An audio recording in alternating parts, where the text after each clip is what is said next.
sait pas ce qui se cache dans les grandes profondeurs, et encore moins ce qu'il s'est passé la veille de Noël 2003 au large de l'Australie. Voici l'histoire de la plus mystérieuse disparition de requins et elle va vous glacer le sang.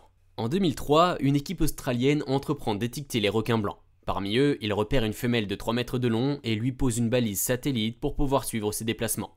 Cette femelle est un requin alpha, elle se trouve donc au sommet de la chaîne alimentaire. Et pourtant, il va lui arriver quelque chose de rarissime.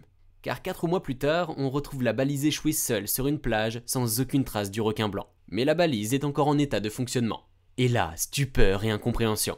Elle indique que le requin a plongé en quelques secondes à 580 mètres de profondeur. La balise a aussi enregistré des températures étonnantes. Alors qu'à l'origine, elle est à 7,8 degrés, elle passe brusquement à plus de 25 degrés. Et là, ça ne fait aucun doute. Seul le ventre d'un animal vivant peut correspondre à cette valeur. Là, on comprend instantanément que le requin blanc s'est fait dévorer par un autre animal beaucoup plus grand que lui. Mais quoi? Qu'est-ce qui est capable d'engloutir un requin de 3 mètres de long et d'environ 1 tonne? Eh bien, les scientifiques ont évalué le prédateur à 5 mètres de long pour un poids de 2 tonnes. Oui, ça peut correspondre à un orque. Sauf qu'un orque ne plonge jamais à 600 mètres de profondeur.